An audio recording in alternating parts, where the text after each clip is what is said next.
xam luy dëgg taxaw ni lii mooy dëgg fii laay taxaw vraiment kontaan naa nel sama tonton may naa ko 5000 kontaan naa ci moom de voilà fi ma bëggoon ñëw mooy sànq ma sœur vous avez brandi 2 livres ça se voit que da nga bëgg a xam-xam da ngay gestu te nit kuy documenté wu nga ces 2 livres là dama ci bëggoon ñëw tuuti livre bu njëkk bi mooy territoire du développement mooy deuxième voilà mooy deuxième bi bu mu bindi ak Bala Moussa Fofana non mec ni territoire du développement voilà ak kii comment dire les 4000 soi-disant experts cadres plus ti nu mu tuddati Baba Aïdara merci beaucoup merci léegi ci livre bu njëkk bi territoire du développement Bala Moussa Fofana damay ñëw ci moom tuuti parce que Bala Moussa Fofana dafa nekkoon Canada di jàng en économie régionale et son professeur était Marc Urbain Proul j'ai écrit son nom en bas et ce Marc Urbain Proul là turam mu ngi nii vous pouvez aller taper sur internet ngeen xool moom mooy kan c'était le professeur de Bala Moussa Fofana en économie régionale. Il suffit juste de taper sur internet Marc Urbain Proul territoire et développement, vous allez voir son livre et vous allez comparer les 2 livres. Vous allez trouver que le livre Bini, c'est du plagiat. 6ix9ine. Merci. Billahi. Son nom est là. Déjà, il y a un commentaire qui a... Ah, mais le dictionnaire, vous allez trouver. Voilà, vous êtes tous, comme vous avez machine ou un portable, il suffit d'écrire Marc Urbain Proul. Oh my goodness. Développement, vous allez voir le livre. Le livre. Vous comparez. Voilà. Lolo ben bi la. Ma ñëw ci deuxième livre bi. Solution. Oh, fuck. Voilà. Confirmé, les gens confirmés, ils sont en train de confirmer dans les commentaires. Regardez. Voilà. My bro. Non. C'est ça. Voilà, gars, continue de confirmer. Merci les gars. Et deuxième livre bi, moi solution. Solution, damay ñëw, c'est 13 chapitres, ma sœur. De dama bëgg nga confirmer avec les internautes comme yow yaa ngi yor livre bi page bu ma la wax ubbi rek mën nga ubbi page boobu ñuy vérifier tous ensemble. Let's go. Voilà. Il y a 13 chapitres, on est d'accord? Yes. Chapitre 1 bi ba chapitre 2 bi. Chapitre 2 bi mooy le diable à l'épreuve des patriotes. On est d'accord? Yow lire nga ko. Chapitre 1 ba chapitre 2 ba chapitre 3 à l'origine du mal un système. Du début jusqu'à la fin c'est de l'ego trip. Xaw ma ndax internautes yi xam nañu lan mooy ego trip. Ego trip mooy wax sa jaar-jaar mooy wax yow yaay kan mooy wax tu es né où mooy wax li nga doon. Et dans ce livre là. Parce que moi j'ai trouvé ça un peu bizarre bu ma ko lire parce que li ma doon lire ça m'est familier may naa ne que kii il nous raconte son propre vie sa propre vie la ñu nekk di raconter ou bien nous parle de qui. Tout à fait c'est de l'ego trip c'est-à-dire nit ki da doon jaay boppam et foofu la wax ni moom il n'est ni tijaan ni murit gëmul exactly il l'a dit dans son livre dem na ba ne loolu dem moom ses convictions politiques dara du ko jaral mu changer ko dans la vie politique du ko jaral. exactly moo tax même seen Mbappé bi tamit bu mu toogee ci plateau de télé yi tamit loolu la wax. nee na ñoom seeni livre solution bi ak ñoomi seen charte bi ci Pastef veut dire que ni on se soumet pas à l'autre. Très bien boo demee ci livre bi. boobu kilifa tarixa yi la doon viser. mais maanaam li ñi di def nii di raamal sëriñ di raamal kii man loolu laa lire tamit moo tax ma ne leen man d'accord ma. ci nit ñi lu ñu doon def noonu à l'époque est-ce que yéen a ngi doon comprendre. exactly boo pare mu tuddee ko le diable à l'épreuve des patriotes. merci. boo demee ci livre bi am na page 18 fu mu ne le système est permissif. c'est comme un pieuvre tentaculaire à plusieurs têtes. mu ne page 18 mi ngi nii waaw.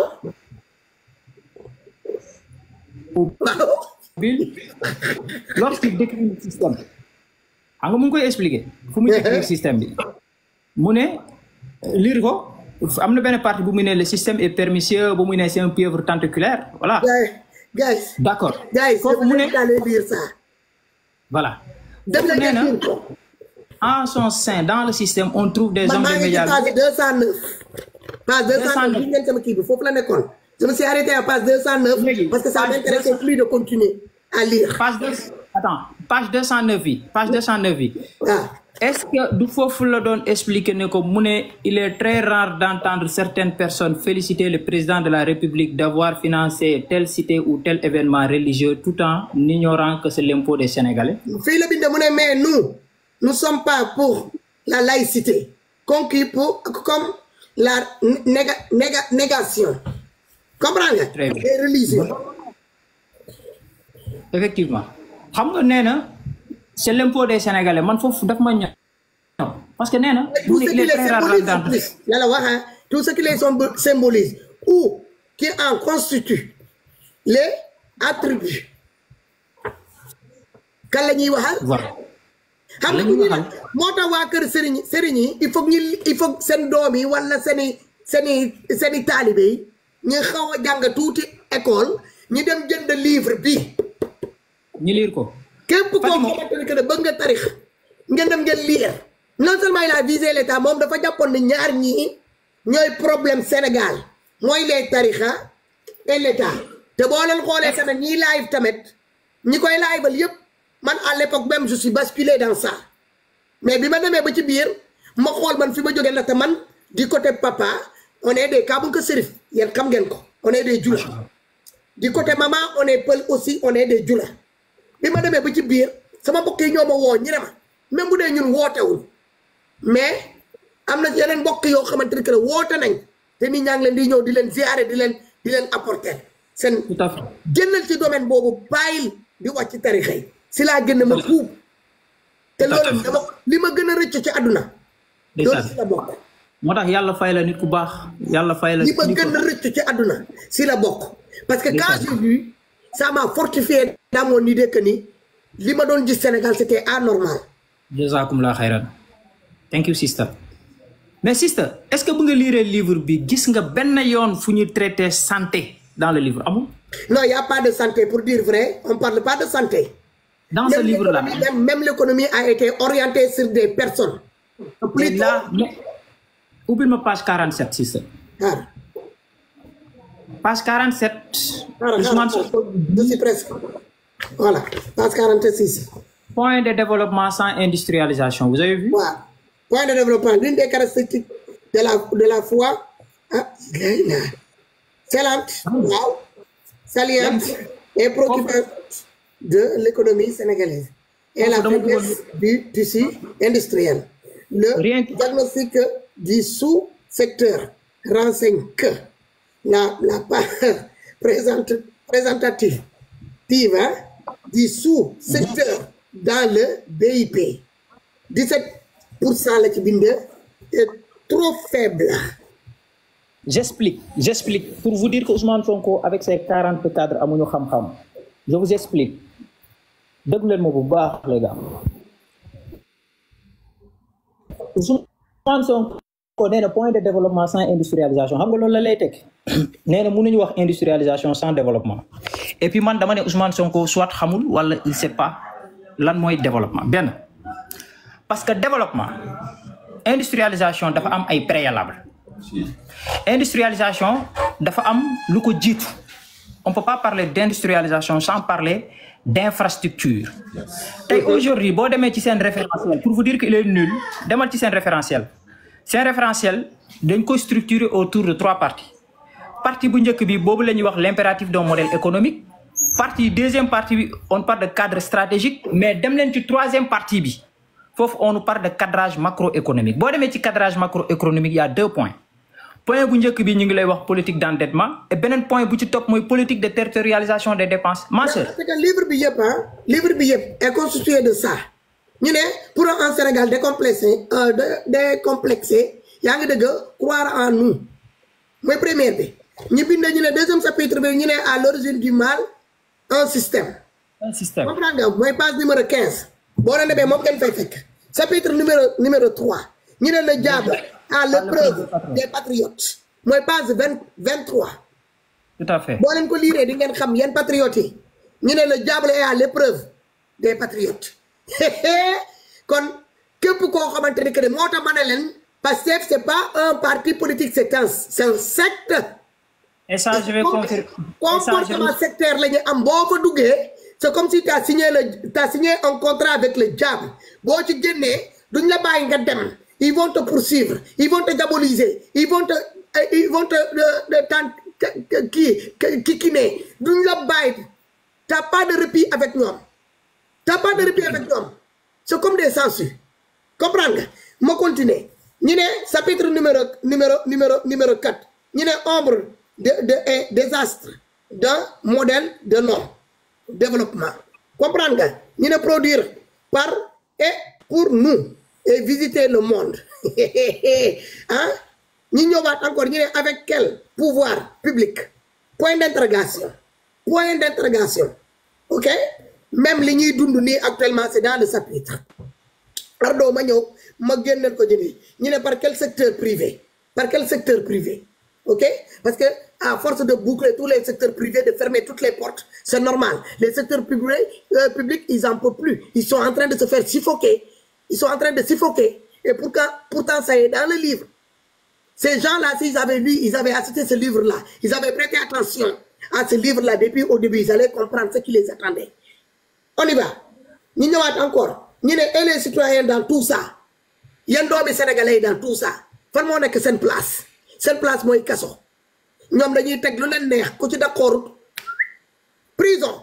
Ma ñëw ma terminer.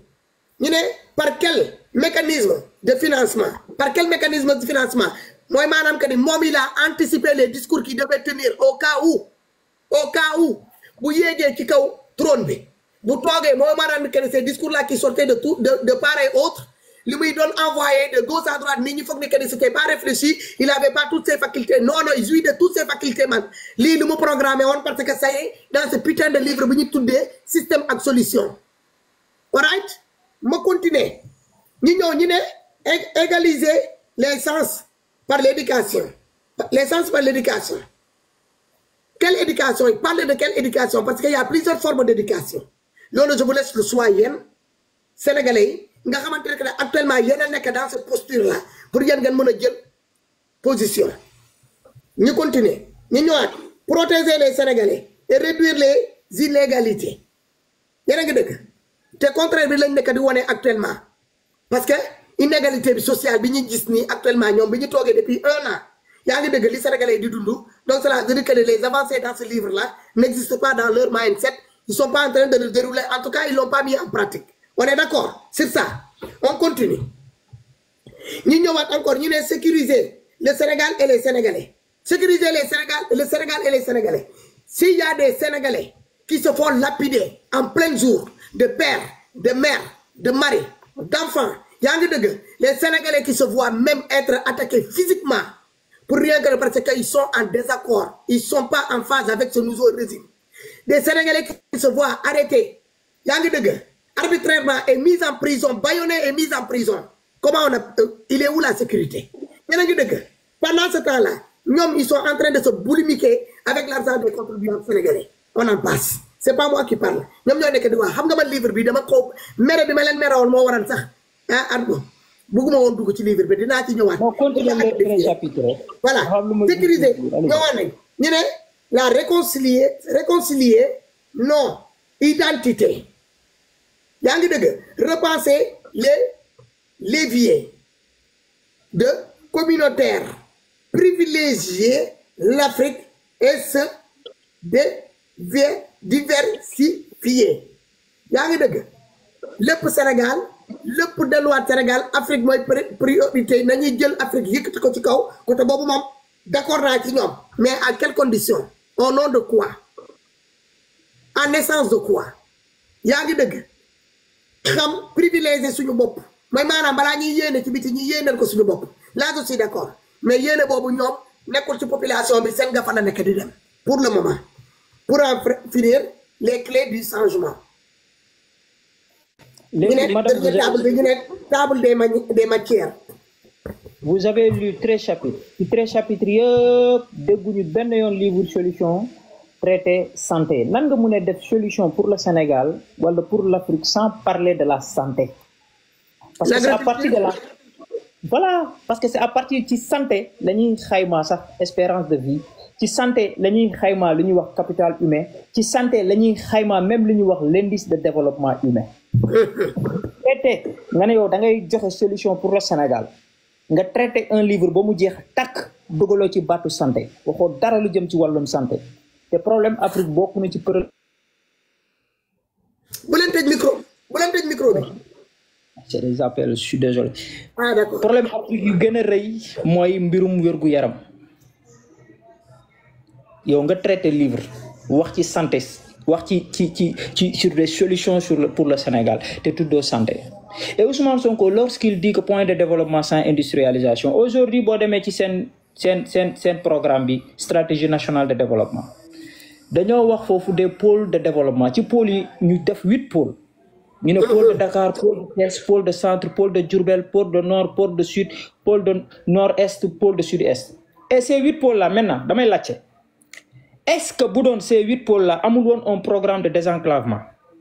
Est-ce que bu doon ces 8 pôles là Macky Sall deful woon l'interconnexion de ces pôles là à travers des routes et des infrastructures, à travers des routes et des infrastructures? Est-ce que ces 8 pôles là bu doon amul woon suffisamment d'électricité et de l'eau? Est-ce que ces 8 pôles là bu doon amul woon lu ñuy wax tey ay formation yu doy, ay programme yu doy yu mel ni PUDC, le programme d'urgence de développement communautaire, yu mel ni PUMA, yu mel ni Promoville? Est-ce que condition yooyu noonu c'est préalable là bu ko Macky Sall deful woon ci PSE bi defar ko ba mu baax Ousmane Sonko bu ñëwee nekk président est-ce que day ñëw rek industrialiser Ziguinchor wala day tàmbalee defar infrastructure Ziguinchor yóbbu fa ndox yóbbu fa courant fan lay commencer? I don't know. Donc bu nee point de développement sans industrialisation et dire que le régime qui était là ils ont fait 12 ans sans industrie. Déjà pour vous dire que xamuñu industrialisation processus la. Industrialisation dafa am ay préalable parce que Sénégal dafa am retard en infrastructure. Ah c'est vrai, that's right. Les zones yu ñu war industrialiser par exemple tey boo demee Casamance le pôle sud nga xamante ne c'est riche mu am verdure nga xam ne dañ fay bay ay fruits bu dee Casamance tey nekk na zone boo xamante ne dafa enclavé wu déconnecté wu amul suffisamment d'infrastructure sociale de base amul ndox amul courant dëkk yi dara nekku ci amul école amul dara. Est-ce que Ousmane Sonko bu ñëwee nekk président day dem rek industrialiser foofu wala day commencer d'abord à désenclaver la Casamance day commencer d'abord par des programmes yoo xam ne dafay yóbbu ndox daf fay yóbbu d'abord courant yóbbu fa électricité sooga parce que industrialisation dañuy créer les conditions muy tax l'investisseur ku mel ni Fatoumata Dansogo aujourd'hui nga xamante ne il est fils de cette terroir de terre et de sang aujourd'hui mu gis ni dëkk boobu kat tey aujourd'hui c'est propice créer nañ les conditions damay am na ay fruits damay dem teg fa benn industrie agroalimentaire parce que les conditions sont réunies mais bu dee Fatoumata Dansogo bu fa yóbbee industrie amul dëkk boobu am foofu amul courant bu demee yóbbu fa industrie wala béykat yi bu ñu bayee duñ ko mun a génnee parce que c'est enclavé amul yoon amul dara foog nga dugg ba biir Gambie génn amul ay amul dara munoo génn say marchandises nit ñi duñu dem dugg bu dee Casamance aujourd'hui n'est pas interconnecté aux autres régions nan ngay tuddee territorialisation des pôles nan nga mun a tudd territoire et développement sans pour autant parler d'infrastructure. Donc lorsqu'il dit point de développement sans industrialisation il a oublié que l'industrialisation dafa am ay préalables et ces préalables mooy créer les conditions yuy propices à l'industrialisation. loolu moo indoon Macky Sall def Promoville. Raccorder les villes quoi. Voilà l'interconnexion voilà de ces 8 pôles là tout ça c'est loolu moo indi loolu. beneen bi mooy ma sœur aujourd'hui xam nga sànq yaa ngi wax Pastef parti bi secte la yaa ngi wax lu am solo. Et là aussi damay défier les 316 personnes képp ku yor sa portable comme ni ma ko defee léegi ak Bala Moussa Fone dama koy defaat avec vous képp ku yor portable nga yor internet at sa wet wala nga yor machine sa wet tapé pastefpatriote.org boo leen ko tapé pastefpatriote.org tapé ça. man maa leen koy tapé. Très bien tapé ma defaral leen Pastef. patriote waaw. .org nga dugg ci page yu Pastef officiel. man moom dama ciy dama ko installé woon.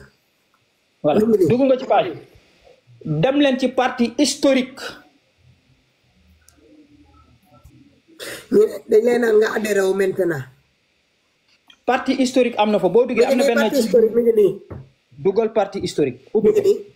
Le parti Pastef les Patriotes a été fondé en janvier 2014 par des jeunes cadres de l'administration publique sénégalaise, du secteur privé, des professions libérales, des milieux enseignants et des hommes d'affaires qui, pour la plupart, n'ont jamais fait de la politique. Pastef est une aspiration légitime de tout un peuple, cristallisé par une. Pourquoi des espaces, I don't know. Continuez. Génération profondément convaincue de la gravité de la situation. Point. Demal ci deuxième paragraphe. Patriotisme. L'intérêt supérieur du Sénégal doit être... Non. Deuxième paragraphe, nous avons créé ce qu'on appelle malgré nous. Pastef, c'est des gens qui ont partagé des combats de jeunesse. Demal di nga lire des fu nga nek ni continuer lecture bi rek di nga yegg foofu vite fait. Fu nga tolloo continue. Il faut que ma wàcc. waaw fu nga tolloo noonu sànq continuer rek di nga am loo lire ci suuf. Voilà. ci historique bi continuer. Ci historique bi foofu laa nekk. Le comité initiative qui a été à la base de la création de ce que nous appelons malgré nous un parti, puisque nous le considérons encore comme un dynamique et composé de gens qui ont partagé des combats de jeunesse, de l'école au bureau, en passant par des universités. Ils l'ont livré avec amour et enthousiasme. Des batailles qui se font soldées par des succès éclatants. De l'autorisation formelle de construire un lieu de culte au sein de Gaston Berger. Ok. Non, reviens-moi, ma chérie.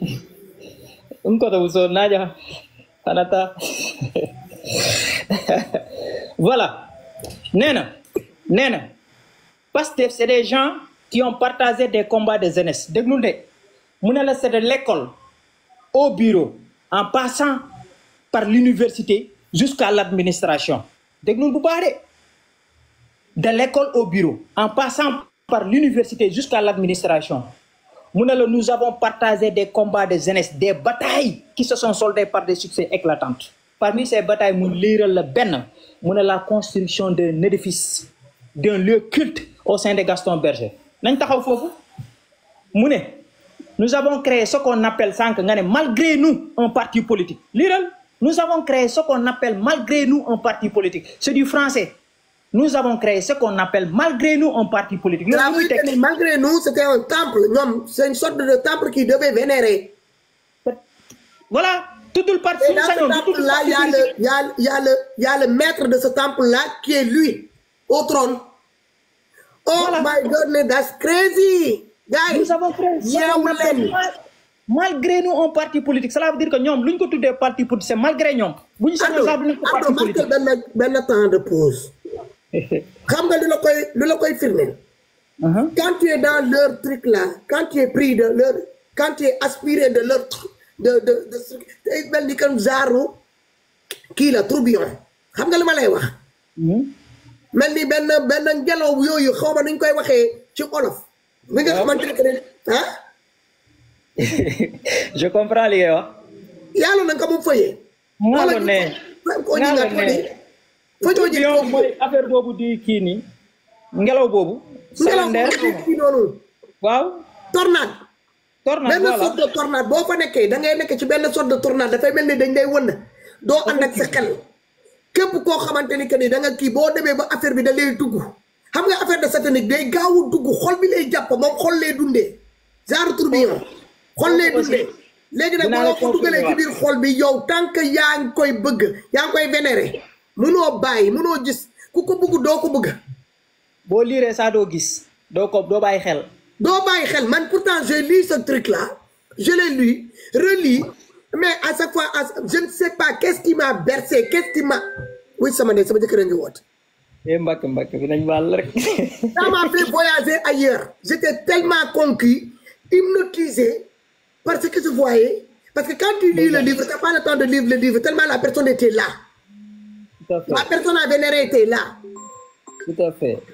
Donc t'as pas le temps ce que tu lis tu te dis que non c'est pas la peine que j'essaye de le traduire parce que dama leen koy wax ça va lire le français et comprendre la signification des mots. Alors yo j'ai besoin de toi tous les week-ends dans mon direct. Vas-y come on let's go. ma wuyu sëñ. Thank you.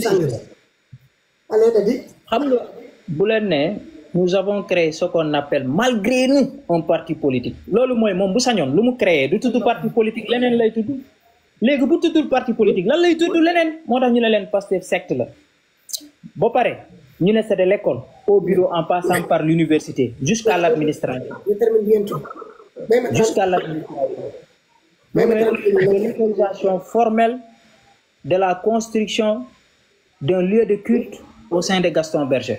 xam nga loolu lu muy teg mooy ñoom parti politique boo xamante ne yow parti my sister is in love parti politique boo xamante ne that's my husband. moo woote.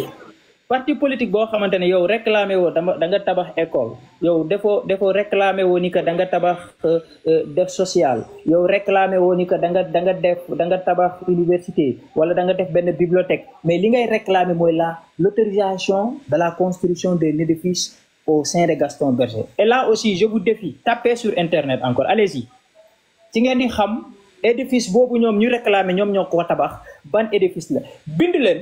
Sur ku yor sa portable yor sa internet bindal l'édifice de la discorde. IGB. maa leen ko bindal. édifice. de la discorde.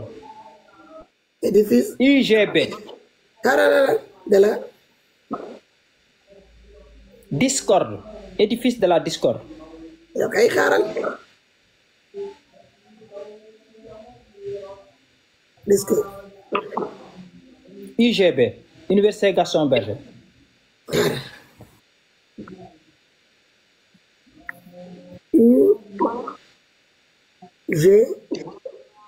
B.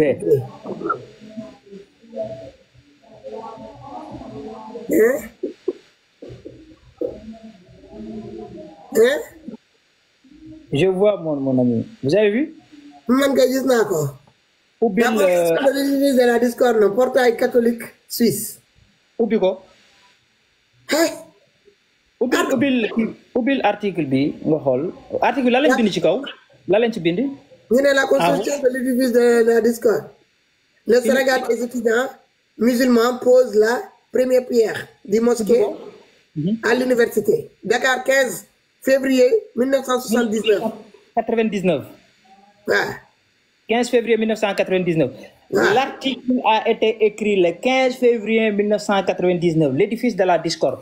C'est-à-dire mosquée boobu Pastef bind ci page officielle ñi réclamé ni que ñoom ñoo ko tabax parce que Pastef ñu ne ñoom ñoo tabax mosquée bi ci seen page sànq li nga doon lire ñoom ñoo ko bind ñu ne ñoom ñoo ko tabax l'autorisation formelle de construire un lieu de culte au sein de Gaston Berger. Donc l'édifice de la discorde avec qui? Quel est le problème? Moi, ñoom bu ñuy tabax kii boobu noonu non seulement l'administration était contre. Ils n'étaient pas d'accord, il y avait eu des voilà. Laïcité parce que problème de laïcité la ñoom dañoo violer laïcité pour tabax jàkk. Laïcité bi pour s'imposer pour imposer les autorités à construire quitte à construire une mosquée au sein de l'édifice. Merci beaucoup. Deuxième bi mooy l'église catholique au départ était contre parce que dañoo amoon seen chapelle en dehors de l'université. Troisième bi mooy Tidjani ak Mouriti ak ñoom ñi fa nekkoon ces jeunes étudiants ñoo doon julli ci angaaru UGB bi mais après la prière du vendredi les Tidjane dañ doon def leur wazifa et les Mourites dañ doon def les cant ñoom ñu ne bërëbu julleekaay boobu kenn du fa cantee kenn du fa muritee mu indi un problème mu indi xëccoo mu indi xeex moo tax sànq boo leen doon lire mu ne nous avons partagé des batailles, des combats. Xam nga kii di bataille mooy xeex, kii di combat mooy xeex, qui se sont soldés par des succès éclatants de l'autorisation formelle de construire un lieu de culte au sein des garçons. Et édifice boobu ñu ngi ko tuddee depuis le 15 février lañ bindi article bi lire nga ko léegi 99. 99 waaw la discorde parce que jubóowuñu woon ak murit yi dañoo ne murit yi duñ fa julli parce que bidaa la ñuy def ñu indi xeex mu indi xuloo ba xalif yi yónnee fay hémisphère ñu lijjanti le problème. Par la suite ñoom boo lire article bi ba ci biir jumaa bi c'est des financements extérieurs avec des fonds propres moo leen jàppale ñoom ñu tabax cette mosquée. ñan ñoo leen doon financer ba ñu tabax cette mosquée te boo xoolee ci biir article bi boo liiree nga continuer ko ba ci biir on te parle de l'association des élèves étudiants musulmans du Sénégal ñoom ñoo tabax jàkk boobu léegi da ngeen dem xool même au début de l'article c'est marqué. Voilà Ouais. Très bien léegi bu dee l'association des élèves étudiants musulmans du Sénégal bii nii te boo liiree article sànq bu nga doon lire pastefpatriote.org boo demee partie historique laa la waxoon boo fa demaatee partie témoignage di nga gis Waly Diouf Bodian mu ngi def témoignage sur Ousmane Sonko nee na c'était un étudiant très engagé politiquement mais religieusement d'ailleurs mu ne d'ailleurs loolu moo tax sax mu bokk ci l'association des élèves étudiants musulmans du Sénégal mu nekkoon une personne incontournable ci association boobu nekkoon un acteur clé li Waly Diouf Bodian moo ko wax ci profession de foi pastefpatriote.org ci site internet bi partie témoignage dem leen lire ko kon cela veut dire que Ousmane Sonko et son gang ñoom ñoo nekkoon le mouvement des élèves étudiants musulmans de Gaston Berger ñoom ñoo retrouvé wu en 2014 créé Pastef. waaw donc groupe mais noonu la fa demee loolu ñëpp xam nañ ko. très bien donc ak ñoom Marito Ndiaye nii ngay gis nii. ci foofu la voilà donc ce groupe d'étudiants. c'est les mêmes moo tax dañu foroon ak ñoom Mame Boye Diao et tout ça là c'est les mêmes xam nga nee na la le groupe de départ nekk na ñoo xamante ne c'est des gens qui n'ont jamais fait de la politique sans que yaa ngi ko doon exactly ñu ne la c'est des gens yoo xamante ne c'est de l'école en passant c'est de l'école au bureau mu ne en passant par l'université donc Pastef seen esprit bi c'était depuis l'université parce que ils ont rappelé même leur combat de jeunesse donc ñoom dañoo retrouvé wu en 2014 ce groupe de personnes là créé Pastef groupe de personnes la yoo xamante ne dañoo amoon benn projet depuis l'université ñoom ñëpp la majeure partie 90% des Pastefiens ñu fa nekkoon ñoo xam te ñoo formé ce groupe là ils ont fait le même concours mooy ñoom ñëpp dañoo dem defi presque ENA. waaw ENA lañ dem defi ji. ils sont tous sortis de ENA ça c'est vrai. voilà bu ñu génnee ñii dem nekk des inspecteurs des impôts ñii dem domaine ñii dem nekk ay gouverneurs ñii dugg ci armée bi ñii dugg fépp. merci c'est comme ça et ENA nag kuy di ENA di notre administration ENA mooy xolu administration sénégalaise. moo tax bu ñu la nee c'est de l'école au bureau en passant par l'université mooy ñoom tey dañoo njëkk infiltrer suñu administration et ñu retrouver wu ces gens là ces jeunes mu ne ces jeunes enseignants inspecteurs retrouver wu en 2014. créer ce même mouvement bu fa nekkoon la bi passé ñoom ñoo retrouvé wu en 2014 créé Pastef léegi nag ma sœur dama bëgg ñu xool l'association des élèves étudiants musulmans du Sénégal fan la jógee aussi damay remonter Pastef ba 1953 aujourd'hui ici dans votre panel Pastef je vais remonter le Pastef genèse du Pastef ba 1953 donc le Pastef existait depuis 1953.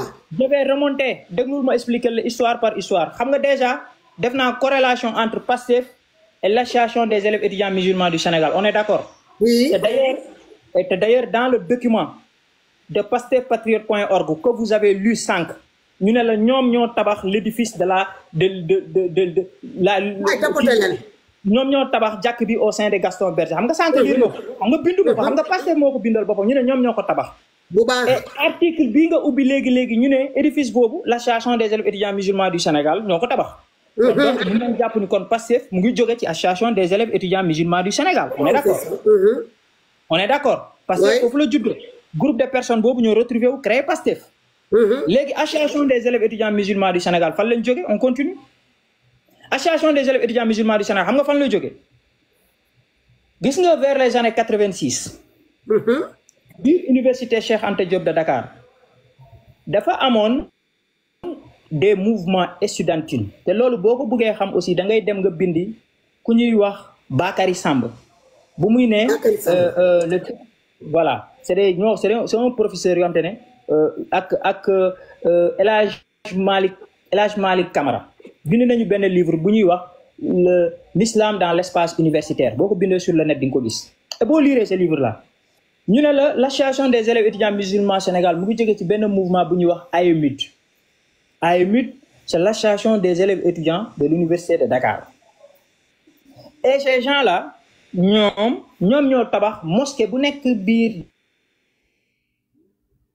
Dakar en 86 et cette mosquée là maître El Hadj Diouf bii ngay gis nii nekkoon foofu comme jeune étudiant ak ay kilifa yu bëri yu fi nekkoon était opposé à cette mosquée là parce que mosquée boobu aussi dafa am ay nit yoo xamante ne ils sont venus de l'étranger ay ñeneen des forces yeneen xeetu diine ñëw imposer bàyyi force ni que dañuy tabax mosquée boobu biir université Cheikh Anta Diop parce que chapelle encore ma rappelé ko l'église catholique mooy seen chapelle c'est en dehors de l'université Cheikh Anta Diop ils ont imposé ñu tabax ko foofu mu indi problème foofu noonu et mosquée boobu noonu indi woon na problème entre les tarixa ak ñoom ñu fa nekkoon mooy AEMUD ñoom ñu fa nekkoon AEMUD aussi mu ngi jóge ci AEMUD boobu noonu moom bu ñuy tabax université Gaston Berger de Dakar vers les années 90 AEMUD s'est déplacé dem à Dakar installé foofu beneen mouvement d'étudiants ñu koy wax association des élèves étudiants de Gaston Berger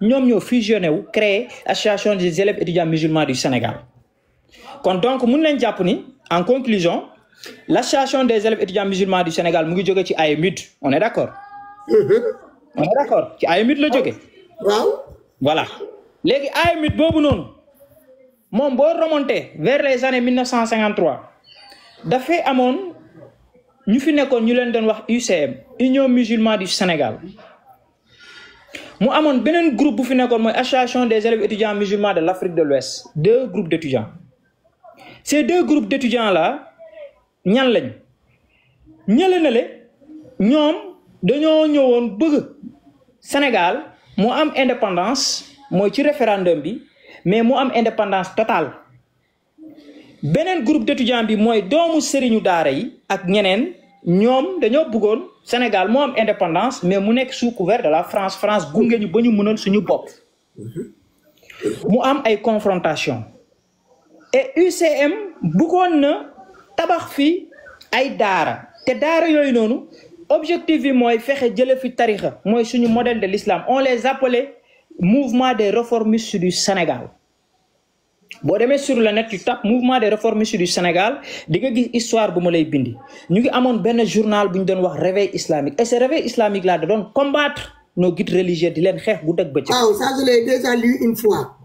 voilà waaw je l'ai déjà lu une fois parce que ci biir recherche yi daal dans le foulée. te ñooñu noonu Fatoumata dañoo bëggoon Sénégal am indépendance totale objectif indépendance totale bi mooy lan mooy ñoom dañoo bëggoon école catholique jóge Sénégal bëgguñu woon l'école christianisme bi ak pour ñoom tubaab bi français yi ñoo ko fi indi imposé ko fi ñoom pour ñoom loolu dafa war a dégager loolu bu dégager tarixa yi aussi dégager parce que tarixa yi du diine su boobaa ñoom ñu ubbi orienté waat suñu diplomatie changé waat di jàngale arab def Sénégal réew islamique def Sénégal réew boo xamante ne arab lañ fiy wax arab lañ fiy lakk ubbi waat suñu diplomatie ak arab yi léegi moo tax ñu bëggoon fi dàq tubaab yi une fois que ñu voté non tubaab yi jóge fi arab yi mën a ñëw ñu changer université yi changer école yi changer la parce que école de médecine la tuddoon après ñu tuddee université de Dakar après ci lañ ko def université de Cheikh Anta Diop léegi ñu changer lépp changer système Sénégal def ko système arabe pour ñoom Sénégal lu fi nekk su ils n'ont pas réussi tous ces gens là voilà ils ont commencé des choses ils ont eu un départ ils n'ont pas eu d'arrivée finalement Pastef s'est estorqué de leurs idées et tout pour fonder le Pastef des patriotes à leur tour léegi nag Fatoumata est-ce que xam nga Senghor loolu moo tax mu xarite woon ak kilifa diine yi jamono boobu xam nga c'était pourquoi c'était pour s'opposer au mouvement des réformistes bu ñu demee élection kilifa diine yi ak beneen association bi ils ont voté pour le oui mooy ñoo am indépendance mais sous couvert de la France UCM ils ont voté pour le non le oui bi emporté ko ci référendum bi léegi nag mer boobu jàpp leen ñu génn di attaquer suñu kilifa diine yi di leen saaga mer après ñu ne lii tôt ou tard ce projet là dina aboutir dinañu fexe par force projet bi aboutir te idéologie bi dinañ continuer di ko xeex en quoi faisant mooy comme ñoom ci ay daara lañu ci ay madrasa lañu nekkoon te madrasa boo fa nekkee langue arabe kese munoo dugg ci état dañuy fexe jël kii bi langue arabe bi duggal ko ci biir système bi mooy ci biir université yi parce que université yi ñooy former cadre yi moo tax ñoom dañuy ñëw ci université yi tabax fa morcé créer seen communauté te communauté boobu donc UCM moo ñëw nekk AEMUT boobu noonu moo tabax jàkk biir université Gas Cheikh Anta Diop AEMUT boobu moo ñëw nekk association des élèves étudiants musulmans du Sénégal association des élèves étudiants musulmans du Sénégal moo jur PASTEF moo tax Pastef lépp lu ñu lay wax mooy système réforme aujourd'hui bu ñu lay wax c'est le problème du Sénégal c'était depuis l'indépendance de 1960 à nos jours chaque jour ñu wax leen ko. Ça c'est vrai slogan bi ñun yëpp ko adopté that's right. Voilà ñun ñëpp ko adopté. Voilà moo tax Pastef dañoo ñëw tak ñu attaqué voile yi commencé attaqué Cheikh Oumar Diagne attaqué kilifa yi automatiquement. C'est dans le livre de Ousmane Sonko, je crois que c'est page 202 solutions. Si je me souviens bien, il est très rare d'entendre certains féliciter le président de la République d'avoir financé tel site religieux ou tel... Attends, 200 combien tu me disais? 202, si je ne me trompe pas. 202, la Casamance, ça parle de la Casamance, sont les premiers et principales victimes de cette situation. Moi, je parlais de la rébellion là. Troupe, waouh. Non, c'est pas là-bas. Peut-être que parce qu'il y a le Mali, il y a la Gambie, il y a plein de trucs. Les frontières qui sont... Peut-être que tout est ensemble. Vu que je suis fatigué là. La réconciliation de nos identités représente les vieux communautaires privilégiés d'Afrique. Non, c'est pas ça. Bon, bref. Je te laisse développer. Parce que nous avons attentivement. Peut-être toi, à ton niveau, tu peux... Voilà, la page. Voilà, de le voir un peu. Parce que ce chapitre-là, ce n'est pas écrit celui-là, ce n'est pas mentionné. Ça part de la Casamance et la situation de la Casamance. On est d'accord? Exact. On a vérifié page. Je m'en finis dans la page. J'ai oublié un peu. Mais ci page bobu lay wax mune il est très rare d'entendre certains féliciter le président de la République d'avoir financé telle cité ou tel événement religieux tout en ignorant que c'est l'impôt des Sénégalais. Mune c'est l'impôt de Marie, c'est l'impôt de Momodou, de Nogay, de Fatou et du boutiquier. Et de Marie, de Jean et de Christine. Pour dire ça. Parce que je suis à la page 209. Parce que tu me parles des trucs. Si, c'est là. Yo kay ya ki kay. Fi mo yobu mo sori c'est à la page. Mota malen nan je l'ai déjà lu. C'est ma page nut. Fi ma arrêté won. Mota malen nan tour yi may wax ni ça me dit quelque chose. C'est la page 208. 208, merci beaucoup. C'est la page 208. Effectivement. T'as raison. Voilà. Il est très rare d'entendre certains féliciter le président de la République d'avoir financé telle cité ou tel événement religieux, tout en ignorant que c'est l'impôt des Sénégalais, de Momodou, de Nangam Nangam Khawmalan. Mais après, de Marie, de Jean et de Christine. Parce que c'est pourquoi, pourquoi nous optons pour la institutionnalisation des rapports entre l'État et la religion. D'abord, pour le financement du culte, en inscrivant et en faisant voter formellement par l'Assemblée nationale des crédits budgétaires annuels destinés au financement officiel du culte. Cela éviterait les manipulations politiciennes où c'est le président de la République qui se déplace avec des mallettes d'argent qu'il distribue à sa guise, sans même souvent que cela serve à financer. Très bien. Réellement, l'organisation et le fonctionnement du culte, il n'est pas rare d'entendre féliciter le président pour avoir construit des cités religieuses ou financé tel événement, ignorant ainsi que c'est l'impôt des Sénégalais, celui de Fatou, virgule. Merci pour l'honneur que tu m'as attribué, monsieur le Premier ministre, hein, Mamadou Ngagne, monsieur Mbappé Ngagne Demba Touré se tue. Moi, dans ce chapitre-là, tout le temps, Ngagne Demba Touré, il tient, comme il tient à sa vie, hein, donc il répétait. Est-ce que vous le savez? Son premier sorti discours, bimou entamé devant le peuple sénégalais, c'était ce chapitre-là. Mom la dem réciter ba paré mu gravé ko dans sa mémoire mu ñoo tok diko don répéter mo ta bëggulon sa ñu dag ko parole parce que quand tu as quelque chose que tu as répété en boucle qui est fusionné dans ta tête là tu as envie de le faire sortir, on est d'accord? Do bëgg ko la interrompre parce que do bëgg Mëna Ngagne Nogoy Marie-Christine et Jean-Paul, celui de la ménagère et du petit commerçant de l'industrie. Le même impôt qui finance l'ensemble des politiques publiques qui a servi à ses réalisations. Il est donc temps.